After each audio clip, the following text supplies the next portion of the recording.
राजा कहे महाराज सुखी, महाराज कहे सुख इंद्र को भारी, और इंद्र कहे चतुरानन सुखी, चतुरानन कहे सुख विष्णु को भारी। अच्छा, विष्णु भगवान को आप जानो, उनसे पूछो साहब कि आप तो सुखी होंगे, पर हरिदास विचार कहे हरि भजन बिना सब जीव दुखारी। बिना भगवान के भजन के संसार में सब दुखी है। दुखिया सारा जगत है, खावे और सोवे, बैठा दास कबीर जागे और रोवे। अच्छा, आप हम सब तो सो गए, पर जाग कौन रहा है रात में? सपना आता है कभी? सपना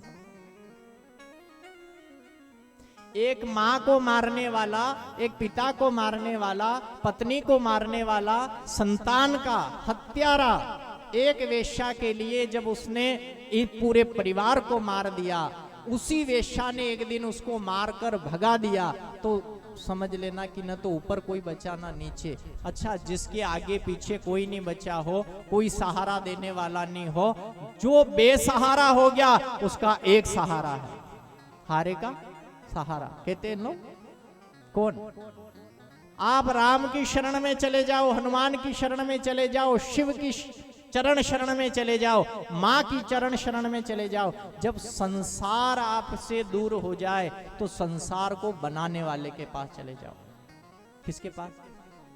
अच्छा, दुनिया तो स्वार्थ निकला धोखा दे सकती है, पर यह पक्का मानना भगवान आपके साथ में कभी छल नहीं करने वाला। दुनिया करेगी कि नहीं?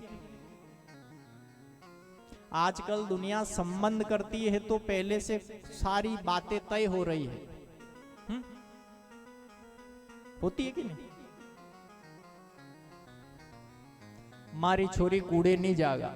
अच्छा, और लोगों से उनके घर आते तो पहले यूं कहते कि ताकि जगह कतरी है, 5 बीघा 10 बीघा 15 बीघा। अगर कोई ने कह दी 15 बीघा, ठीक है 15 बीघा तो बढ़िया है, देख लांगा वाले संबंध, पर मारी छोरी कूड़े नहीं जागा, थारी छोरी कूड़े नहीं जागा, तो जगह कहीं पूछी लो दादा, कई काम कही है, बता तो सही जगह से कहीं। अच्छा, उनको केवा को आज से ही जगह वेगा तो मेची ने बेटी बेटी खागा। मूर्खता है कि नहीं? आप सोचो जरा, जहां जिससे कोई लेना है ना देना है, फिर भी आदमी की बुद्धि कहां काम कर रही है। कहता क्या है यहां इस कथा के प्रसंग से आप ये समझ लेना, जिसके माँ पिता धन था, पत्नी थी, बच्चे थे, सब था, केवल एक में दोष आ गया, एक व्यक्ति में, जो घर का चलाने वाला, जिसके मन में एक दोष आ गया, उस दोष वेश्या तक पहुंच गया और उसने उस पूरे घर का नाश कर दिया। जब वेश्या ने उसका हाथ छुड़ा लिया तो वो गया शिव मंदिर पर आंखों में आंसू लेकर और भोले बाबा के चरण शरण में। संतो कहते हैं लोगों ने भी उसको वहां से भगा दिया। शिव कथा कहती है जब दुनिया ने कि ये माँ का हत्यारा, पिता का हत्यारा, पत्नी का हत्यारा अपनी नगरी में क्या करे, यहां से भगा दो।